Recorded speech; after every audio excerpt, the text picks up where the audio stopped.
Hello friends, welcome back to the channel ambitious world. इस video में हम बात करेंगे कारक के बारे में, कारक के भेद एंड इसके विभक्ति के बारे में जानेंगे। अगर मैं बात करूं Jharkhand BEd MEd entrance examination 2025 के पर्सपेक्टिव से, तो ये टॉपिक बहुत ही ज़्यादा इंपॉर्टेंट रहने वाला है। बिकॉज इस टॉपिक से आप डायरेक्ट क्वेश्चंस को सॉल्व कर सकते हैं। एग्जाम्स में स्टेटमेंट दिया हुआ रहता है और वी कैन से एक वाक्य दिया हुआ रहता है, उसमें से कारक के किस भेद से वो रिलेटेड है, ऐसा क्वेश्चंस डायरेक्टली एग्जाम्स में पूछे जाते हैं। तो स्टार्ट करते हैं। सबसे पहले हम देखेंगे कि कारक होता क्या है एंड इसके कितने प्रकार होते हैं, टाइप्स होते हैं। देन हम इसके विभक्ति के बारे में जानेंगे एंड इसके एग्जाम्पल्स को भी डील करेंगे। अब मैं आपको कारक का डेफिनेशन बताती हूँ कि कारक होता क्या है। संज्ञा या सर्वनाम का क्रिया से संबंध जिस रूप से जाना जाता है उसे कारक कहते हैं। मैं आपको बहुत ही बेसिक इजी लैंग्वेज में समझाती हूँ कि ये क्या होता है। अगर कोई आपको वाक्य दिया हुआ है, उस वाक्य में जो हमारा सब्जेक्ट होता है वो हमारा या तो क्या होता है, संज्ञा होता है, नहीं तो सर्वनाम होता है। वो संज्ञा या सर्वनाम का संबंध कारक हमारा जो होता है वो किससे पता चलता है, हमारा जो वाक्य में क्रिया होता है उससे पता चलता है। इसका मतलब ये हुआ संज्ञा या फिर सर्वनाम का संबंध किसी भी वाक्य में क्रिया से किस प्रकार है ना, उसे ही हम लोग कारक बोलते हैं। और थोड़ा देख लेते हैं कि इससे हम लोगों को क्या पता चलता है। कारक यह इंगित करता है कि वाक्य में संज्ञा या सर्वनाम का काम क्या है। मतलब कारक हम लोगों को हेल्प करता है ये जानने में कि किसी भी वाक्य में संज्ञा या सर्वनाम का काम क्या है। अब देखिए काम क्या है, काम करने को हम लोग क्या बोलते हैं, क्रिया बोलते हैं ना। ऐसे शब्द जिसमें काम का करना या होना जाना जाता हो उसे हम लोग क्रिया कहते हैं। तो मैंने जैसा बताया कि कारक क्या होता है, किसी भी वाक्य में संज्ञा और सर्वनाम का उसके क्रिया से कैसा संबंध है ना, क्रिया से किस प्रकार का उसका रिलेशन है, ये बताता है कारक। अब आपने बहुत बार ये, अगर आपने प्रीवियस ईयर क्वेश्चन से देखा होगा तो उसमें डायरेक्टली इसके विभक्ति से क्वेश्चन पूछे जाते हैं। तो अब हम समझते हैं कि कारक की जो विभक्ति होती है वो क्या होती है। तो बहुत ईजी लैंग्वेज में समझेंगे। विभक्ति क्या होता है, जब उसके रूप का रूपांतरण होता है ना। मतलब जब वो एक चीज़ से दूसरे चीज़ में कहीं ना कहीं उसका मीनिंग बदल रहा होता है, चेंज हो रहा होता है, एक रूप से दूसरे रूप में बदल रहा होता है। अब डेफिनेशन देखते हैं। संज्ञा अथवा सर्वनाम शब्दों के कारक अनुसार रूप परिवर्तन को कहते हैं कारक विभक्ति। मतलब यहाँ पे क्या बता रहा है कि जो हमारा संज्ञा या फिर सर्वनाम होता है वो कारक के अनुसार है ना अपना रूप को बदल लेता है। जब वो रूप बदलता है ना उसी को हम लोग क्या बोलते हैं, कारक की विभक्ति बोलते हैं। अब हम बात करते हैं कि कारक के कितने भेद होते हैं। आपने क्लास 10 तक हिंदी पढ़ी होगी तो आपको ये पता होगा कि हम जो हिंदी व्याकरण होता है उसमें हम लोगों ने ये सब कुछ पढ़ा है कि कारक के कितने भेद होते हैं। 8 भेद होते हैं। कौन कौन सा होता है एक बार देख लेते हैं, इसका ओवरऑल देख लेते हैं कि कौन कौन सा भेद इसके अंदर में आता है। तो सबसे पहला जो हमारा होता है वो कर्ता होता है। कर्म, करण, संप्रदान, अपादान, संबंध, अधिकरण और संबोधन कारक होता है। ये हमारा 8 टाइप्स है। किसका टाइप है ये, कारक का। अब फ्रेंड्स मैं आपको ये जो कारक के जो 8 भेद होते हैं ना, इसमें से सबके बारे में थोड़ा थोड़ा आपको मैं एक आइडिया देती हूँ कि ये होता क्या है। देन इसके बाद लेटर ऑन इस लेक्चर में हम लोग डिटेल में बात करेंगे कि इसके टाइप्स के अंदर क्या क्या होता है, इसका डेफिनेशन एंड उसके एग्जाम्पल्स क्या क्या होंगे। तो हमारा सबसे पहला जो है वो कर्ता कारक। कर्ता कारक देखिए, कर्ता कर्ता मीन्स क्या होता है, जो काम करता है। बहुत ईजी है, इसका नेम से ही आपको याद रह जाएगा। कर्ता कर्ता मीन्स जो काम करता हो। तो इसीलिए इसका अर्थ क्या होता है, काम करने वाला। अब कोई भी आपको सेंटेंस दिया हुआ है, वाक्य दिया हुआ है, उसमें जो भी पर्सन है ना कुछ काम कर रहा होगा, वही हमारा जो पर्सन होगा उसी को हम लोग क्या बोलेंगे, कर्ता बोलेंगे। नेक्स्ट है हमारा कर्म कारक। ठीक है, कर्म कारक इसका मतलब क्या होता है कि जिस पर काम का प्रभाव पड़े। मतलब किसी भी सेंटेंस में जो भी काम हो रहा होगा है ना, उसका जिस पर इफेक्ट पड़ेगा, जिस पर्सन पर उसका इफेक्ट पड़ेगा उस काम का, उसी को हम लोग क्या बोलेंगे, कर्म कारक बोलेंगे। नेक्स्ट है हमारा करण कारक। इसका मतलब होता है जिसके द्वारा कर्ता काम करे। अब इसका मतलब क्या होता है ये समझते हैं। इसका मतलब ये हुआ किसी भी सेंटेंस में, वाक्य में जो पर्सन होता है, जो काम कर रहा होता है, उसे क्या बोलते हैं हम लोग, कर्ता बोलते हैं। तो क्या बोल रहे हैं, जिसके द्वारा कर्ता काम करे। मतलब वो कर्ता जिस चीज़ के हेल्प से कोई काम कर रहा होगा है ना, उसे हम लोग क्या बोलेंगे, करण कारक बोलेंगे। फॉर एग्जाम्पल आप बोल सकते हैं कि राम बॉल से खेल रहा है ना। यहाँ पर क्या हुआ, राम राम क्या हुआ, हमारा कर्ता हो गया। क्यों, क्योंकि वो काम कर रहा है, खेल रहा है। कौन खेल रहा है, राम। तो राम हमारा कर्ता हो गया। और इसका डेफिनेशन क्या बोल रहा है, जिसके द्वारा कर्ता काम करे। तो ये जो राम है खेल रहा है, किसके द्वारा खेल रहा है, किसके हेल्प से खेल रहा है, तो बॉल के हेल्प से खेल रहा है ना, गेंद के हेल्प से खेल रहा है। तो इसमें हमारा, इससे हमको यहाँ से पता चल जा रहा है कि करण कारक क्या होने वाला है। आप बोल सकते हैं कि इसमें जो हमारा गेंद हुआ वो हमारा करण कारक में आ जाएगा। अब हम बात करते हैं संप्रदान कारक। संप्रदान कारक क्या होता है? जिसके लिए क्रिया की जाए, है ना, जिसके लिए क्रिया की जाए, मतलब किसी भी वाक्य में कोई भी काम हो रहा होगा, है ना, वो काम, क्रिया मीन्स काम, वो काम किसके लिए किया जा रहा है, बस बहुत ही सिंपल है। कोई भी वाक्य दिया हुआ है, उसमें कोई भी काम हो रहा होगा एंड वो जो काम किसके लिए हो रहा है वही हमारा क्या हो जाएगा? संप्रदान कारक हो जाएगा। नेक्स्ट है हमारा आपादान कारक। इसका मतलब होता है जिससे अलगाव हो। ये बहुत ईजी है, ये वाला सबसे ईजी है गाइस, याद रखना। आपादान कारक मीन्स जिससे अलगाव हो, मीन्स कहीं ना कहीं किसी चीज़ से जब कोई चीज़ दूर हो रहा होता है ना, पेड़ से पत्ते गिर रहे होते हैं तो वो क्या हुआ कि पेड़ में थे पहले बट अब वहाँ से वो अलग हो रहे हैं, दूर हो रहे हैं, डिटैच हो रहे हैं, तो इसी को हम लोग बोलते हैं आपादान कारक। इसका एग्जाम्पल भी सबसे ईजी होता है एंड एग्जाम्स प्रीवियस ईयर्स में क्वेश्चंस भी आए हैं आपादान कारक से। नेक्स्ट है हमारा संबंध कारक। इसका मतलब होता है अन्य पदों से संबंध। इसका सिंपल सा मीनिंग होता है कि जब हम किसी एक पार्ट का बात कर रहे होते हैं किसी भी वाक्य में, तो उसका बाकी पार्ट से, है ना, क्या कनेक्शन होता है, कैसा संबंध होता है ना, कैसा उसका जुड़ाव होता है, उसी को बोलते हैं हम लोग संबंध कारक। अब इसका नेम में ही है, आप इससे भी याद रख सकते हैं, संबंध बताता है, रिलेशन बताता है। नेक्स्ट है हमारा अधिकरण कारक। इसका मतलब होता है क्रिया का आधार। मतलब कोई भी जब वाक्य में जो काम हो रहा होता है, क्रिया मीन्स काम, उसका आधार क्या है ना, वो किस बेसिस पे हो रहा है, वो चीज़ें इसमें पता चलता है। नेक्स्ट है हमारा संबोधन कारक। अब इसमें क्या है, ये भी आपको नेम से ही पता चल जाएगा। संबोधन मीन्स संबोधित करते हैं जब आप किसी को, है ना, संबोधित करते हैं मीन्स बुलाते हैं, पुकारते हैं किसी को, क्या बोलते हैं, संबोधित करना, है ना। जब स्टेज पे जाकर के कोई किसी को बुला रहे होते हैं तो वहाँ पर संबोधित किया जाता है। तो इसका मतलब क्या होता है, किसी को पुकारना या फिर बुलाना। गाइस अब मैं बात करती हूँ इसके विभक्ति के बारे में। आपको ये कहीं ना कहीं थोड़ा सा कहीं शॉर्ट में नोट बना करके आपको लिख लेना है, बिकॉज ये विभक्ति से रिलेटेड क्वेश्चंस आते हैं। आपको अगर ये याद रहेगा ना तो आप डायरेक्टली इसको टिक कर सकते हैं, बहुत ही ईजी रहता है क्वेश्चंस। तो कर्ता के लिए जो हमारा चिन्ह यूज़ होता है, विभक्ति मीन्स जब उसका रूपांतरण हो, है ना, जब कोई भी हमारा ये संज्ञा या फिर सर्वनाम क्या होता है, कारक के अनुसार अपना रूप बदल लेता हो, उसी को हम लोग विभक्ति बोलते हैं। ठीक है, रूप का रूपांतरण होना। तो अब इसमें से चिन्ह होता है ना, जिससे हम आप लोग पहचान सकते हैं कि ये कौन सा कारक के बारे में बात हो रहा है। तो जो कर्ता के लिए यूज़ होता है वो हमारा ने चिन्ह यूज़ होता है, कर्ता ने। नेक्स्ट हमारा कर्म कारक। कर्म, कर्ता ने कर्म को, कर्म के लिए को का चिन्ह यूज़ होता है। अगर मैं करण का बात करूं तो इससे क्या होता है, से और द्वारा, से और द्वारा। नेक्स्ट है हमारा संप्रदान कारक। इसके लिए क्या कौन सा चिन्ह यूज़ होता है, को के लिए। नेक्स्ट हमारा है अपादान कारक। इससे क्या होता है, इसके लिए कौन सा चिन्ह यूज़ होगा, से। अब देखिए इसका मैंने डेफिनेशन आपको क्या बताया था, मीनिंग जिससे अलगाव हो, मतलब जिससे कोई भी चीज़ डिटैच हो रहा हो, दूर हो रहा हो। अब देखिए दूर हो रहा हो, अब आप फॉर एग्जांपल बोलेंगे पेड़ से पत्ते गिर रहे हैं, पेड़ से पत्ते गिर रहे हैं, यहाँ पे से आया ना, तो इंग्लिश में जब हम बोलते हैं तो फ्रॉम वर्ड यूज़ करते हैं, तो वहाँ पर तो इसी तरह से यहाँ पे अलगाव हो रहा है, दूर हो रहा है, तो से आ जाएगा। नेक्स्ट है हमारा संबंध कारक। इसके लिए बहुत सारा चिन्ह है, इसमें से जो सबसे इम्पॉर्टेंट रहता है वो हमारा का, की, के एंड ना, नी, रे, ये हमारा बहुत इंपॉर्टेंट रहता है। इसी से रिलेटेड क्वेश्चंस एग्जाम में पूछे जाते हैं। नेक्स्ट है हमारा अधिकरण कारक। इसका चिन्ह हमारा क्या आता है, में, पर। अब देखिए इसका मीनिंग मैंने क्या बताया था, क्रिया का आधार, है ना। अब कोई भी जो काम हो रहा होगा किसी भी वाक्य में, उसका आधार क्या है ना, किस वो बेसिस पे हो रहा होगा, तो इससे आपको में और पर याद रखना है।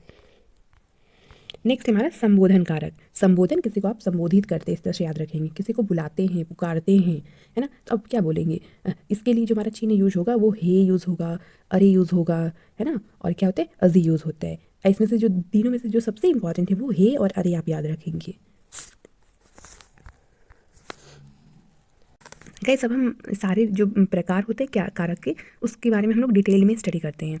मैंने आपको एक ओवरव्यू दे दिया है कि सबका मीनिंग क्या क्या होता है, आपको इसलिए अब आप समझ सकते हैं। यहाँ पर हमारे जो कर्ता कारक हैं, मैंने क्या बताया था, कर्ता, कर्ता भी जो काम करता है। अब कोई भी वाक्य में जो भी पर्सन होगा जो काम कर रहा होगा, है ना, उसी को हम लोग क्या बोलेंगे, कर्ता बोल देंगे। तो क्या लिखा हुआ है डेफिनेशन, संज्ञा या सर्वनाम के जिस रूप से क्रिया के करने वाले का बोध हो। मतलब वही बोल रहा है कि जब संज्ञा और सर्वनाम की हम लोग बात करते हैं, जिस रूप से पता चलता है कि कौन काम कर रहा है ना, कोई तो काम कर रहा होगा, तो जो काम कर रहा है, ठीक है, उसी पर्सन को हम लोग क्या बोलेंगे, वो हमारा कर्ता हुआ। अब इसका मैंने शाइन आपको बता दिया है कि चिन्ह क्या होता है, ने। एग्जाम्पल्स देख लेते हैं क्या क्या होता है। रमेश ने पुस्तक पढ़ी, है ना, देखिए ने चिन्ह आया। मैंने आपको याद रखना है, कर्ता ने, कर्ता के साथ ने का सिंबल यूज होता है। रमेश ने पुस्तक पढ़ी। नेक्स्ट है हमारा सुनील खेलता है। अब आप बोलेंगे कि यहाँ पर तो ने तो हमारा चिन्ह है ही नहीं, तो कैसे पता चलेगा कि ये हमारा कर्ता कारक है या फिर कोई दूसरे कारक है। तो गाइस यहाँ पे पता चल रहा है, तो मैं आपको और एक रूल्स बताती हूँ यहाँ पर। हमारा जो कर्ता कारक होता है ना, जब हम किसी भी सेंटेंस का बात कर रहे होते हैं तो उसमें जो उसका सबसे ज़्यादा जो इम्पोर्टेंस है ना, इम्फेसिस दिया जाता है, वो कर्ता पे पड़ रहा होता है। अब यहाँ पे कैसे पता चल रहा है, सुनील खेलता है। अब यहाँ पे एक तो सुनील हमारा कोई पर्सन है, खेलता है वो हमारा क्या हुआ, क्रिया हुआ। अब इसमें से जो सबसे ज़्यादा इम्फेसिस पड़ रहा है वो किस पे पड़ रहा है, कर्ता पे, क्योंकि इसमें दो ही चीज़ दिया हुआ है, एक तो खेलना, दूसरा सुनील। तो सुनील, सुनील क्या है, एक पर्सन है, मतलब वो काम कर रहा है, खेल रहा है, तो उसको हम लोग क्या बोलेंगे, कर्ता बोलेंगे। तो इसीलिए यहाँ से पता चल रहा है कि ये हमारा कर्ता कारक है। नेक्स्ट है पक्षी उड़ता है। अब इसमें भी देखिए दो ही चीज़ दिया हुआ है, एक तो उड़ना और दूसरा पक्षी। तो उड़ना का, एक उड़ने वाला काम कौन कर रहा है, पक्षी कर रहा है ना। तो मेन इम्फेसिस दबाव किस पे पड़ा, पक्षी पे पड़ा, क्योंकि उड़ना ये काम हो किसके द्वारा हो रहा है, कौन कर रहा है ये काम, तो हमारा पक्षी कर रहे हैं। ठीक है, तो पक्षी हमारा क्या हो गया, यहाँ पे कर्ता हो गया। क्यों, क्योंकि कर्ता कौन होता है, जो काम करता है, तो यहाँ पे उड़ने का काम पक्षी कर रहा है इसीलिए। नेक्स्ट, मोहन ने पत्र लिखा। ये तो बहुत ईजी, आप पहचान लेंगे क्योंकि इसमें ने का साइन यूज़ किया गया है।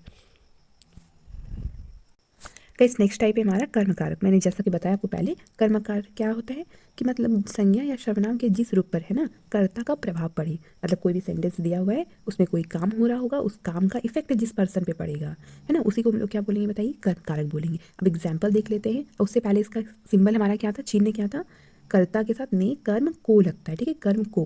बट इसमें भी कभी कभी को मिसिंग रहता है। आपको कैसे पहचानना है, जो कॉन्सेप्ट मैंने बताया उससे पहचानना है। अब एग्जाम्पल देखते हैं, आपको और भी क्लियर हो जाएगा। उसने सुनील को पढ़ाया। अब देखिए मैंने क्या बताया डेफिनेशन, कि कर्ता का जिस भी संज्ञा या सर्वनाम पर क्या पड़ता है, प्रभाव पड़ता है, मीन्स इफेक्ट पड़ता है, उसी को हम लोग बोलते हैं। इसमें जो एग्जाम्पल है, उसने सुनील को पढ़ाया।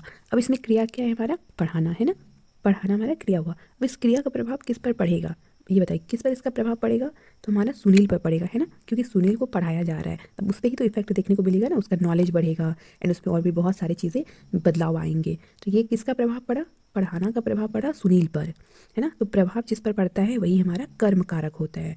इस तरह से पहचाना है। नेक्स्ट हमारा मोहन ने चोर को पकड़ा। अब यहाँ पे सबसे पहले हमारा क्या है, क्रिया। क्रिया कौन से, पकड़ना। अब इस क्रिया का प्रभाव किस पर पड़ेगा बताइए, पकड़ेगा तो किस पर प्रभाव पड़ेगा, चोर पर पड़ेगा, है ना। चोर को मान लीजिए पकड़ लिए, तब उस पर ही तो नेगेटिव इम्पैक्ट पड़ेगा ना चोर पे, कि अब हो सकता है उसको है ना पुलिस कस्टडी में रखा जाएगा, ये सारी चीज़ें, उसको पनिशमेंट दिया जाएगा। तो किस पर प्रभाव पड़ा, चोर पर। तो यहाँ पर हमारा जो चोर को है ये हमारा कर्म कारक हो गया। इस तरह से और भी एग्जाम्पल से देख लेते हैं। लड़की ने लड़के को देखा। अब यहाँ पर क्या है, देखिए कर्ता ने कर्म को, यहाँ पे ने भी सिंबल हमारा यूज़ हुआ है एंड को भी यूज़ हुआ है। तो आप सोचेंगे कि ये हमारा कर्ता वाला होगा या कर्म वाला होगा। तो इसका आपको देखना है कि कर्ता जो हमारा क्रिया है उसका इफेक्ट किसी पे पड़ रहा है, अगर पड़ रहा है तो वो आपका कर्म कारक हो जाएगा। अब देखना, जब वो देखेगा, कोई लड़की है, जब वो लड़के को देखेगा कुछ ना कुछ तो उस पर इफेक्ट पड़ेगा ना, तो इफेक्ट पड़ा मीन्स वो हमारा कर्म कारक हो गया। कविता पुस्तक पढ़ रही है। नेक्स्ट एग्जाम्पल देख लेते हैं। मैंने आपको कॉन्सेप्ट क्लियर कर दिया है। गोपाल ने राधा को बुलाया, मेरे द्वारा यह काम हुआ। कृष्ण ने कंस को मारा, राम को बुलाओ। नेक्स्ट है हमारा करण कारक। मैंने आपको जैसे कि पहले बताया, करण कारक क्या होता है, जब आप कोई भी काम कर रहे होते हैं है ना, अब जिस चीज़ के हेल्प से वो काम को पूरा कर रहे होते हैं वही हमारा करण कारक होता है। ठीक है, अब थोड़ा डेफिनेशन देखते हैं। जिस साधन से अथवा जिसके द्वारा क्रिया पूरी की जाती है। ठीक है, मतलब जिसके हेल्प से आप किसी भी काम को पूरा करते हैं, यही बोलना चाह रहा है। एग्जाम्पल्स देखते हैं, क्लियर हो जाएगा। रहीम गेंद से खेलता है। अब देखिए मतलब कोई भी काम जिसके हेल्प से कंप्लीट होता हो, है ना, वही हमारा क्या हो जाएगा, हमारा करण कारक हो जाएगा। इसमें देखिए खेलना, खेलना का हमारा काम हुआ, ये काम किसके द्वारा पूरा हो रहा है, किसके हेल्प से पूरा हो रहा है, गेंद के हेल्प से। तो ये हमारा गेंद से क्या हो गया, हमारा करण कारक, है ना। और इसका हमारा जो साइन था वो क्या था, कर्ता ने कर्म को करण से। तो यहाँ पे देखिए से भी हमारा यूज़ हुआ है। नेक्स्ट है आदमी चोर को लाठी द्वारा मारता है। अब यहाँ पर क्या है कि मारना, मारना हमारा क्रिया हो गया, है ना। अब ये क्रिया किसके हेल्प से पूरा हो रहा है, तो मारना, ये मार रहा है, किसके हेल्प से मार रहा है बताइए, लाठी द्वारा मार रहा है, लाठी के हेल्प से ये काम पूरा हो रहा है। मतलब हमारा लाठी, यहाँ पर लाठी द्वारा, ये क्या हो गया, हमारा करण कारक हो गया। इसी तरह से आप एग्जाम्पल्स देख सकते हैं, ये सारे एग्जाम्पल्स। अब हम बात करते हैं संप्रदान कारक के बारे में कि ये क्या होता है। ये गाइस बहुत ईजी है। संप्रदान कारक क्या होता है कि कोई भी जब काम हो रहा होता है ना, वो जिसके लिए हो रहा होता है ना, कोई भी काम अगर कर रहे हैं तो वो किसके लिए हो रहा है, किस पर्सन के लिए वो काम किया जा रहा है, उसी को बोलते हैं लोग संप्रदान कारक। एग्जाम्पल्स देखते हैं। सुनील रवि के लिए गेंद लाता है। अब यहाँ पर काम क्या है, गेंद लाना, है ना। ये काम किसके लिए हो रहा है, वही हमारा संप्रदान कारक हो जाएगा। तो किसके लिए हो रहा है, सुनील रवि के लिए गेंद लाता है। गेंद लाना हमारा क्रिया हो गया, ये किसके लिए हो रहा है, रवि के लिए, है ना, रवि को वो गेंद ला करके देता है। तो ये हमारा जो रवि के है लिए है, ये हमारा क्या हो जाएगा, संप्रदान कारक हो जाएगा। हम पढ़ने के लिए स्कूल जाते हैं, है ना। अब स्कूल जाना यहाँ पर हमारा ये क्रिया हो गया। अब आप स्कूल जाते हैं, किसके लिए जाते हैं, किस लिए जाते हैं, है ना, पढ़ने के लिए जाते हैं। तो ये हमारा क्या हो गया, संप्रदान कारक हो गया। माँ बच्चे को खिलौना देती है, ठीक है, ये सारे एग्जाम्पल्स हैं। माँ बेटे के लिए सेब लाई, अमन ने शाम को गाड़ी दी, मैं सूरज के लिए चाय बना रहा हूँ, मैं बाजार को जा रहा हूँ। अब इसका चिन्ह क्या था वो भी याद रखना है आपको। संप्रदान के लिए कौन सा चिन्ह यूज़ होता है बताइए, को। और एक कौन सा साइन बताया था मैंने, के लिए, है ना। तो संप्रदान मीन्स को होता है साइन यूज, और के लिए आप किसके लिए कोई भी काम कर रहे हैं वही हमारा संप्रदान कारक हो जाएगा, है ना। नेक्स्ट है हमारा अपादान कारक। अपादान कारक क्या होता है अब ये जानते हैं। अपादान का अर्थ होता है अलग होना, ठीक है। आप कैसे इसको याद रखेंगे, अ से अपादान स्टार्ट हो रहा है एंड अ से अलग होना, ठीक है, इस तरह से याद रख सकते हैं। अब अलग होना, इसको इसका तो एग्जाम्पल सबसे ईजी है एंड इसको याद रखना भी। जब भी कोई भी चीज़ एक चीज़ से दूर हो रहा होता है ना, डिटैच हो रहा होता है, दूर जा रहा होता है, अलग हो रहा होता है, वो सारा हमारा अपादान कारक में आ जाएगा। एग्जाम्पल देखते हैं, हिमालय से गंगा निकलती है। अब वहाँ से क्या हो रही है, हिमालय के बाद से जो गंगा नदी है वो वहाँ से दूर होती जा रही है, तो इसलिए यहाँ पे अलग होती जा रही है, इसलिए यहाँ पे हमारा यूज़ किया गया है। अब नेक्स्ट है वृक्ष से पत्ता गिरता है, ये एग्जाम्पल मैंने आपको पहले भी बताया। नेक्स्ट है हमारा लड़का छत से गिरा है। अब वहाँ से क्या है, छत पर था पहले, वो वहाँ से दूर हो गया है, अलग हो गया है। तो ये सारा एग्जाम्पल्स किसके अंडर में आता है, अपादान कारक में। और से अपादान एंड और से अलग होना, इस तरह से याद रख सकते हैं। नेक्स्ट है हमारा संबंध कारक। अब देखिए नेम से ही पता चल रहा है, संबंध, रिलेशन, है ना। जब किसी एक पार्ट का हम लोग दूसरे पार्ट से क्या उसका रिलेशन है, उसके बीच में क्या सा संबंध है, ये जानते हैं, तो बस वही हमारा संबंध कारक होता है। संज्ञा अथवा सर्वनाम के जिस रूप से एक वस्तु का संबंध दूसरी वस्तु से जाना जाए, है ना, इसके लिए विभक्ति कौन सा यूज होगा, का, की, के। ओके, एग्जाम्पल्स देखते हैं। राहुल की किताब मेज पर है। अब इस एग्जाम्पल से समझते हैं कि संबंध हमको कैसे पता चल रहा है कि संबंध यहाँ पर स्थापित हो रहा है या नहीं हो रहा है। तो देखिए राहुल की किताब मेज़ पर है, ठीक है, किताब और मेज़। अब यहाँ पर किताब अगर पूछेंगे आपसे, हम ये क्वेश्चन करेंगे कि मेज़ पर क्या रखा हुआ है, तो आप इस सेंटेंस को पढ़ के बता देंगे कि मेज़ पर किताब रखा हुआ है। अगर ये पूछते हैं, इसको अगर काउंटर क्वेश्चन करते हैं कि किताब कहाँ पर रखा हुआ है, तो आंसर क्या होगा आपका, मेज़ पर रखा हुआ है। मतलब इसका रिलेशन उससे आप बता पा रहे हैं, इसका रिलेशन उससे बता पा रहे हैं, बस इसी को बोलते हैं संबंध स्थापित करना। नेक्स्ट, सुनीता का घर दूर है। अब घर दूर है, ठीक है। अगर पूछेंगे हम आपसे कि दूर क्या है, तो आप बोलेंगे घर दूर है। पूछेंगे कि घर कहाँ है, कैसा है, नहीं है, आप बोलेंगे घर दूर है। तो बस इससे हम लोग को क्या पता चला, एक का दूसरे से संबंध पता चल रहा है, तो इसी को हम लोग संबंध कारक बोलते हैं। नेक्स्ट है हमारा अधिकरण कारक। इसका मतलब हो रहा है संज्ञा के जिस रूप से क्रिया के आधार का बोध हो। क्रिया मीन्स जिससे काम का पता चलता है ना, काम का करना या होना जाना जाता है, उसका आधार क्या है, उसका बेस क्या है, उसी को हम लोग अधिकरण कारक कहते हैं।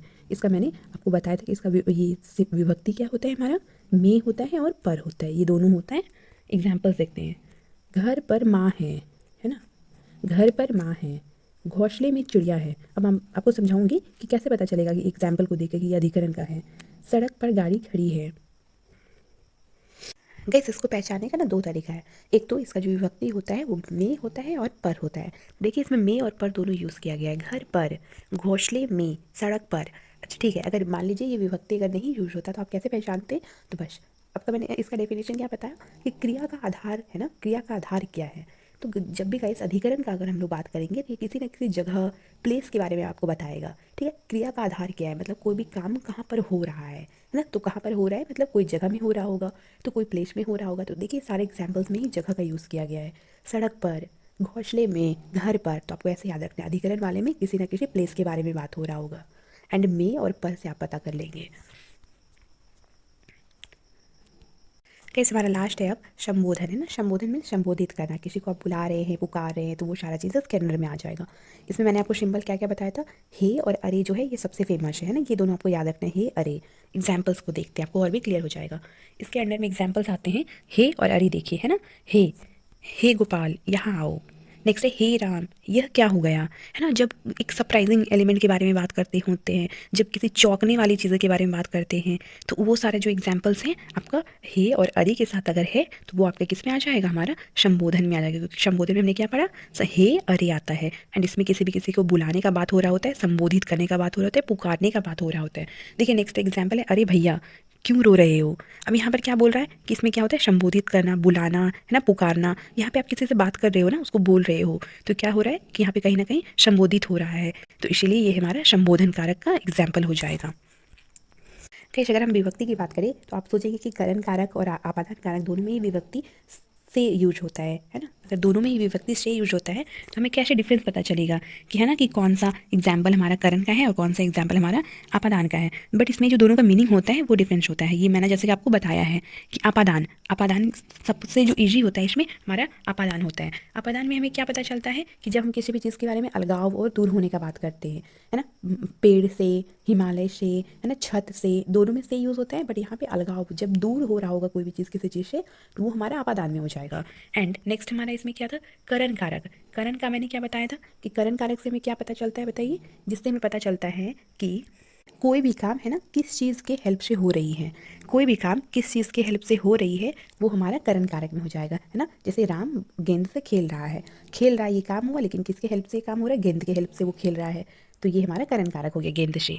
अब नेक्स्ट जो गाइस कन्फ्यूजन होता है वो हमारा और एक टाइप है, इसमें होता है कि कर्म और संप्रदान कारक में दोनों का जो हमारा विभक्ति होता है वो सेम ही होता है, दोनों में ही को विभक्ति यूज होता है, लेकिन दोनों का मीनिंग में डिफरेंस होता है ना। तो मीनिंग में क्या डिफरेंस होता है ये देख लेते हैं। कर्म कारक में मैंने क्या बताया था आपको कि कोई भी क्रिया जो हो रहा है, किसी भी वाक्य में जो क्रिया हो रहा है उसका प्रभाव किस पर पड़ रहा है ना, वही हमारा कर्म कारक होता है। इसका एग्जाम्पल हो जाएगा मोहन ने चोर को पकड़ा। अब यहाँ पे पकड़ना क्रिया हुआ, इस क्रिया का प्रभाव किस पर पड़ेगा, चोर पे पड़ेगा, है ना, जो भी नेगेटिव इंपैक्ट पड़ेगा चोर पे पड़ेगा, तो ये हमारा कर्म कारक हो गया। एंड अब हम बात करते हैं संप्रदान में भी जो हमारा विभक्ति है, साइन है, वो को और के लिए यूज़ होता है ना। संप्रदान में को के लिए, तो उसमें भी हमारा को था, है ना, कर्म को कर्ता ने, कर्म को, उसमें भी कर्म को था, एंड इसमें संप्रदान को के लिए, तो दोनों में सेम ही है। तो मैंने उसका बता दिया कर्म का क्या होता है, कोई भी काम का प्रभाव जिस पर पड़ता है वो हमारा कर्म कारक होता है। संप्रदान में मीन्स क्या होता है कि कोई भी काम जो हो रहा है वो काम किसके लिए हो रहा है, ठीक है, किस इंसान के लिए वो काम हो रहा है, वो हमारा संप्रदान कारक हो जाता है। मैंने एग्जाम्पल आपको जैसे ऑलरेडी बता दिया है कि सुनील रवि के लिए गेंद लाता है, गेंद लाना क्रिया हो गया, है ना, ये क्रिया किसके लिए किया जा रहा है, गेंद किसके लिए लाया जा रहा है, इस तरह से आप खुद से क्वेश्चन कीजिए, रवि के लिए, तो ये हमारा क्या हो गया, ये हमारा संप्रदान कारक हो गया। इस तरह से आप सारे में जो जिसमें भी सेम हमारा साइन होता है, विभक्ति होता है, इस तरह से आप डिफरेंस इसका इसके बीच में क्या डिफरेंसेस है आप जान सकते हैं। अगर आपको ये वीडियो हेल्पफुल लगे तो आप मेरे चैनल से कनेक्ट हो सकते हैं। Thanks for watching the video.